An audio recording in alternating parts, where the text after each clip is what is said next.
ஷாஜகான் மும்தாஜுக்காக தாஜ்மஹாலை கட்டினது நம்ம எல்லாருக்குமே தெரியும். ஆனா அந்த தாஜ்மஹாலுக்கு முன்னாடி ஒருத்தருடைய தலை புதைக்கப்பட்டிருக்கிறது உங்களுக்கு தெரியுமா? ஆமாங்க, இந்த தலை புதைக்கப்பட்டதுக்கு பின்னாடி பாகுபலிய மிஞ்சுற அளவுக்கு ஒரு உண்மை கதை இருக்கு.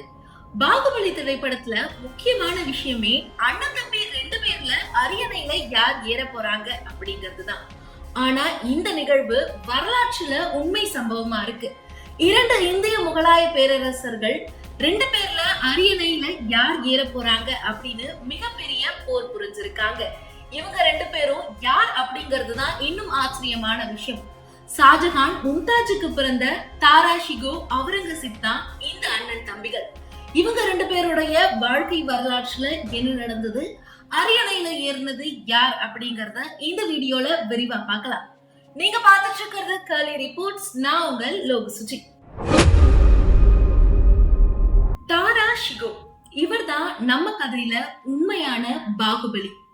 இவர் ஷாஜகானுக்கும் மும்தாஜுக்கும் பிறந்த முதல் ஆண் குழந்தை.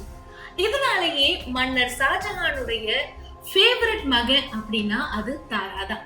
எந்த அளவுக்கு ஃபேவரட் அப்படின்னா, தன்னுடைய மகன் தன் கண் பார்வையிலே இருக்கணும் அப்படின்னு எந்த ராணுவ பயிற்சிக்கும் போர் பயிற்சி மையத்துக்கும் தாராவை இவர் அனுப்பவே இல்லையா. ஆனா தன்னுடைய மற்ற மகன்களான அவுரங்கசீப், சாஜிஷா, முரத் பாக்ஷ் இவங்க எல்லாரையுமே போருக்கு அனுப்பி சிறு வயதிலேயே போர் புரிகிற அளவுக்கு எல்லா பயிற்சியையும் கொடுத்திருந்தாரு ஷாஜகான். இதனாலேயே தாராவுக்கு அரசியல் சார்ந்தும் போர் சார்ந்தும் எந்தவித அனுபவமும் இல்லை. ஆனா தனக்கு பிறகு அரியணையில தாரா ஷிகோ தான் ஏறணும் அப்படின்னு நினைச்சாரு ஷாஜகான். இதனால அரசவையில ஒரு மிகப்பெரிய சிறப்பு நிகழ்ச்சி ஒன்றை நடத்தி தன்னுடைய மூத்த மகனான தாரா ஷிகோக்கு ஷாகே புலந்த் இக்பால் அப்படின்னு ஒரு பட்டத்தையும் கொடுத்து எனக்கு பிறகு இவர் தான் அரியணையில ஏறுவாரு அப்படின்னு ஷாஜகான் அறிவிச்சாரு. சோ இன்னொரு பக்கம் ஷாஜகானுடைய மற்றொரு மகன் அவுரங்கசீப். இவர் தான் நம்ம கதையில ரியல் பல்வால் தேவனா வர்றது. அவுரங்கசீப் ரொம்ப வீரமானவர் அப்படின்னு சொல்லப்படுது.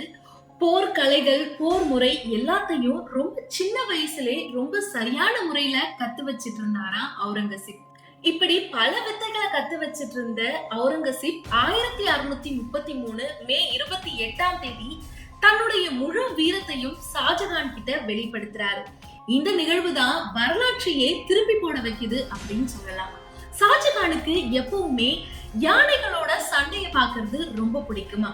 அன்னைக்கு ஒரு நாளும் யானைகளோட மோதலை பாக்குறதுக்காக உப்பரிகையில இருந்து கீழே இறங்கி இருந்தாரு ஷாஜகான். ஷாஜகான் யானை மோதலை பார்த்துட்டு இருக்கிற போது சுதாகர், சூரத் சுந்தர் அப்படின்ற இந்த யானைகள் மிக பலமா மோதிக்கிட்டு இருந்துச்சான். மைதானத்துல இருந்து சூரத் சுந்தர் அப்படின்ற இந்த யானை ஓட தொடங்குச்சான். இத பின்தொடர்ந்து சுதாகர் அப்படின்ற அந்த யானையும் மிக கோபத்தோட அந்த இடத்தை விட்டு வெளியேறிச்சான். இத பார்த்து மக்கள் எல்லாருமே அங்கேயும் இங்கேயும் அரண்டு ஓடனாங்களாம். அந்த நேரத்துலதான் அவுரங்கசீப் தன்னுடைய முழுமையான வீரத்தையும் ஹீரோயிசத்தையும் மக்கள் முன்னாடி காமிச்சு இருக்காரு. கோபத்தோட ஓடின அந்த சுதாகர் யானைய தன்னுடைய வாள் கொண்டு முதல்ல தாக்க முயன்றிருக்காரு. ஆனா தும்பி கையால அவுரங்கசீப் உட்கார்ந்திருந்த அந்த குதிரைய தூக்கி எரிஞ்சிருக்கு யானை. அதன் பிறகு ஈட்டி எடுத்து யானையோட நடு நெத்தியிலே குற்றி யானைய அந்த இடத்துல இருந்து ஓட விட்டிருக்காரு அவுரங்கசீப். இந்த நிகழ்வுக்கு பிறகு மக்கள் எல்லாருமே அவுரங்கசீப்ப வீரனா பார்த்திருக்காங்க. குறிப்பா மன்னர் ஷாஜகான் அவுரங்கசீப்ப அழைச்சு கட்டி தழுவியதா வரலாற்று குறிப்புகள் சொல்லுது.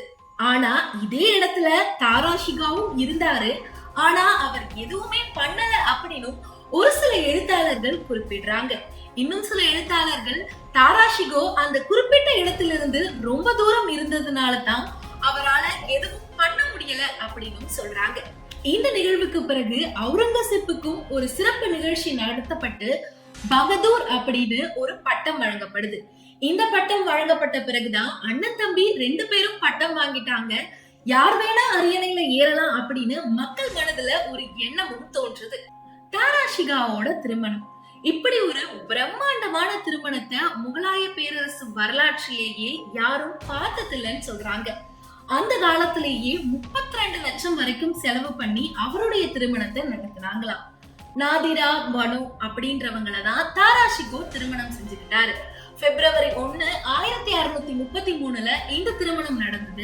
இந்த திருமணத்துக்கு தேவையான மிகப்பெரிய செலவை தாராஷிகாவோட அக்கா ஜஹானாரா பேகம் தான் செலவு பண்ணியிருக்காங்க. கிட்டத்தட்ட 16 லட்சம் வரைக்கும் அவங்களுடைய சார்பிலேயே அவங்க கொடுத்திருக்காங்களாம். மும்தாஜ் இறந்த பிறகு ஷாஜகான் முதல் தடவையா பிரம்மாண்டமான ஒரு நிகழ்ச்சியில பொது வெளியில தோன்றுனது இந்த திருமணத்தின் போதுதான் அப்படின்னு வரலாற்று ஆய்வாளர்கள் குறிப்பிடுறாங்க. தாராஷிகோ அவருடைய அப்பாவான ஷாஜகானுக்கு மட்டும் ஃபேவரட் இல்ல, அவருடைய மூத்த சகோதரியான ஷஹானாரா பேகத்துக்கும் ரொம்ப ஃபேவரட்டான ஒருத்தர் அப்படின்னு இந்த திருமணத்தின் மூலமா தெரியுதுன்னு வரலாற்று ஆய்வாளர்கள் குறிப்பிடுறாங்க. தாராஷிகோ, அவுரங்கசீப் இவங்க 2 பேருக்கும் இடையில மிகப்பெரிய போர் நடக்குது.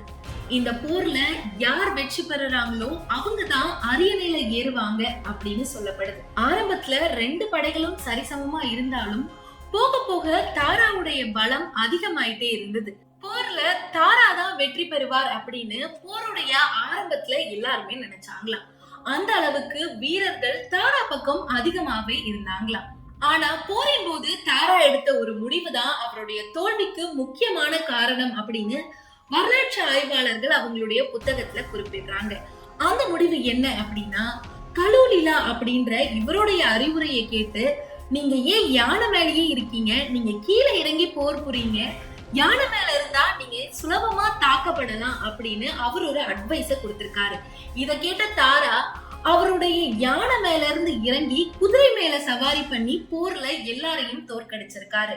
ஆனா யானையில தன்னுடைய தலைவன் இல்லாததை பார்த்த வீரர்கள் ஒருவேளை தாரா எதிரிகளுக்கு பிடிபட்டுட்டாரா இல்ல கொல்லப்பட்டுட்டாரா அப்படின்னு அடுத்தடுத்து பல யோசனைகளாலேயே தோற்கடிக்கப்பட்டாங்களாம். ஆனா மற்றொரு பக்கம் அவுரங்கசீப் தன்னுடைய உண்மையான தலைமைத்துவத்தையும் போர் முறையையும் பயன்படுத்தி இருக்காரு. அவர் போர் புரியும் போது தன்னுடைய யானை கால்களை அதே இடத்துல வச்சு கட்டிட்டாராம். இதனால அவர் முன்னையும் போக முடியாதான், யானையால பின்னையும் போக முடியாதான். இதன் மூலம் ஒரே இடத்துல இருந்து அவர் சண்டை போடுற திறனை வெளிப்படுத்தி இருக்காரு. வீரர்கள் எல்லாரையுமே சரியான முறையில ஊக்குவிச்சு முன்னேறி போய்கிட்டே இருந்தாரா அவுரங்கசீப். இந்த போர் குறித்து இத்தாலிய வரலாற்று ஆசிரியர் நிக்கோலஸ் தன்னுடைய புத்தகத்துல ரொம்ப தெளிவா குறிப்பிடுறாரு. அவுரங்கசீப்போட படை ரொம்ப தெளிவா போர் முறைய பயன்படுத்தினதா சொல்றாரு. ஆனா தாராவுடைய போர் படையில இருந்த வீரர்கள் யாருமே முறையா பயிற்சி பெற்ற வீரர்கள் கிடையாதா. முடி திருத்துவோர், கசாப்பு கடைக்காரர், அந்த மாதிரி எளிய வேலை செய்யற ஆட்களை தன்னுடைய படையில வச்சிருந்தாரா தாரா அவர்கள். ஆனா அவுரங்கசீப் படையில இருந்தவங்க எல்லாருமே முறையா பயிற்சி பெற்ற மூர்க்கத்தனமான போர் படை வீரர்களா இருந்திருக்காங்க. அது மட்டும் இல்லாம போர் நடந்துகிட்டு இருக்கும் போது அவுரங்கசீப் தரப்புல இருந்து எந்தவித தாக்குதலும் சிறிது நேரத்துக்கு இல்லையா. எந்தவித தாக்குதலும் இல்ல அப்படின்னு நினைச்சு தாராவுடைய தரப்பு முன்னேறி போய்கிட்டே இருந்திருக்காங்க. ஆனா அவங்க கிட்ட நெருங்கினதுக்கு பிறகு சரியா துல்லியமா தாக்கப்பட்டிருக்காங்க. பீரங்கி மூலமும் ஒட்டகத்துல இருந்து சுழல் துப்பாக்கிகள் மூலமும் அடுத்தடுத்து ரொம்ப தெளிவா தாக்கப்பட்டிருக்காங்க தாரா தரப்பினர். இந்த தாக்குதலை தொடர்ந்து தாரா பீரங்கி மூலமா நீங்களும் தாக்குங்க அப்படின்னு கட்டளையிட்டு இருக்காரு அவருடைய வீரர்களுக்கு. ஆனா அவசரமா பீரங்கிகள் மூலமா தாக்க நினைச்ச வீரர்கள் ஆனா பீரங்கியை எடுத்துட்டு வராம அவங்க மட்டும் முன்னேறி வந்து ஏமாந்து தோற்று போனதா சொல்றாரு இத்தாலிய எழுத்தாளர் நிக்கோலஸ். இப்படி போர்ல நம்முடைய பட தோல்வி அடையுது அப்படிங்கறத உணர்ந்த தாரா இதுக்கு மேல நம்ம இங்க கண்டினியூ பண்ண முடியாது, கண்டிப்பா இந்த போர்ல இருந்து நம்ம வெளியேறணும் அப்படின்னு ஒரு முடிவை எடுக்கிறாரு. இதனால தன்னுடைய குதிரையில இருந்து சில மைல்கள் அந்த போர் மைதானத்தை விட்டு ஓடி போறாராம் தாரா. ஆனா அவுரங்கசீப்போட படை வீரர்கள் தாராவோட குதிரைய பின்தொடர்ந்தே போயிட்டு இருக்காங்க. தாரா எவ்வளவு தூரம் போயும் அவரால ஒண்ணுமே பண்ண முடியாம ஒரு இடத்துல உட்கார்ந்து தான் தலையில இருந்த அந்த கவசத்தை கழட்டி வச்சு ரொம்பவே வருத்தப்படுறாரா. இதன் பிறகு போர்ல அவுரங்கசீப் தான் வெற்றி பெறுறாரு அப்படின்னு மிகப்பெரிய அறிவிப்பு வெளியாகுது. இதன் பிறகு ஆக்ராக்குள்ள இருக்கிற தான் வீட்டுக்கு சத்தம் போடாம போயிடணும் அப்படின்னு நினைக்கிறாரு தாரா. 2-3 குதிரை வீரர்களோட தீப்பந்தம் கூட இல்லாம ரொம்ப சத்தமே இல்லாம அமைதியா ஆக்ராவுடைய கோட்டைக்குள்ள நுழைஞ்சு தான் வீட்டுக்குள்ள போய் தாரா கதவை சாத்திக்கிட்டதா சொல்லப்படுது.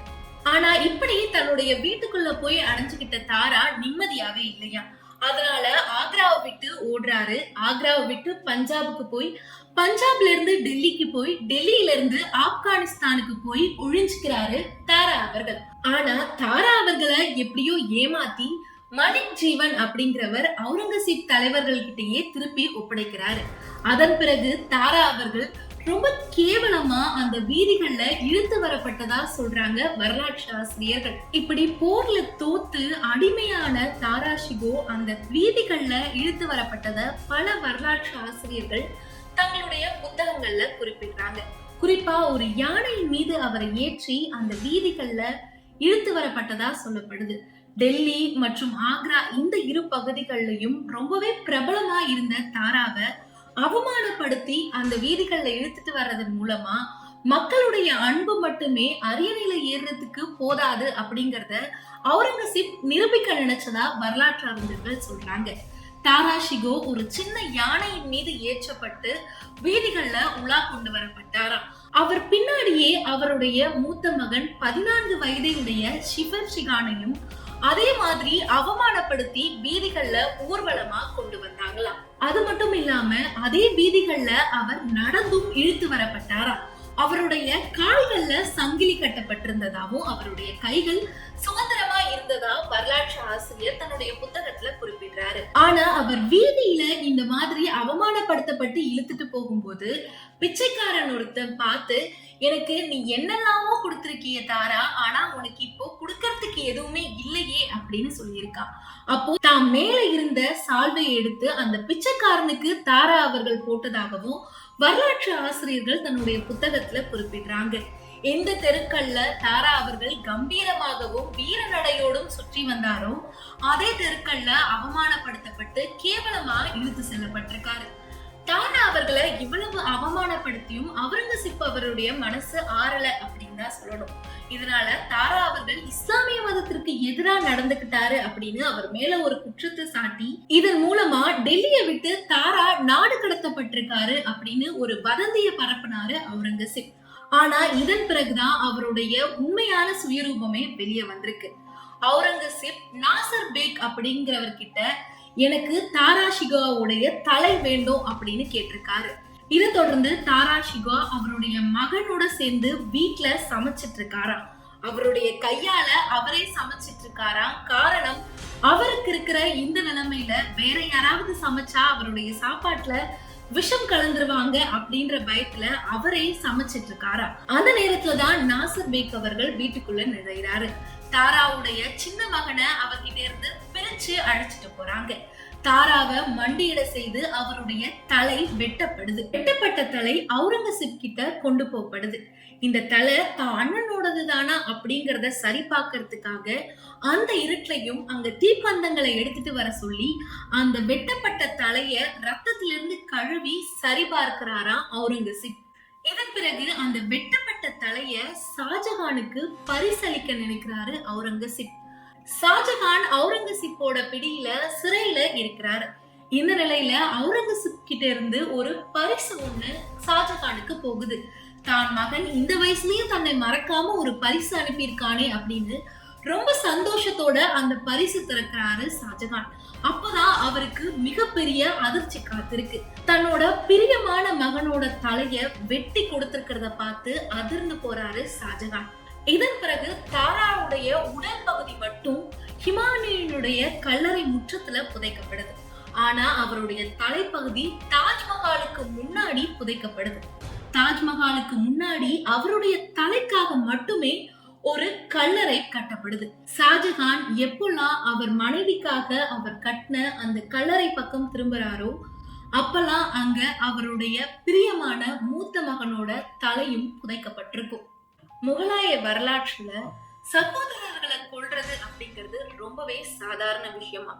முகலாயர்கள் கிட்ட பாரசீக பழமொழி ஒண்ணு ரொம்பவே பிரபலமா இருந்துச்சு. அது அரியணை அல்லது கல்லறை அப்படிங்கிறது தான். சகோதரர்களை கொண்டுதான் அரியணைய பிடிக்கணும் அப்படின்னா அதுக்காக யாருமே தயங்க மாட்டாங்களாம். அவுரங்கசீப் மாதிரியே அவருடைய அப்பா ஷாஜகானும் ஷாஜகானுடைய அப்பா ஜஹாங்கீரும் அவங்களுடைய சகோதரர்களை கொண்டுதான் அந்த அரியணையில ஏறி இருக்காங்க. இதே மாதிரி முகலாய பேரரசுல பல சொல்லப்படாத கதைகளும் இருக்கு. இதே மாதிரி இன்னும் பல தகவலை தெரிஞ்சுக்க கேர்லி ரிப்போர்ட்ஸை மறக்காம ஃபாலோ பண்ணுங்க. இதே மாதிரி இன்னொரு வீடியோல உங்களை சந்திக்கிற வரை உங்ககிட்ட இருந்து விடைபெறுறது நான் லோகசுஜி.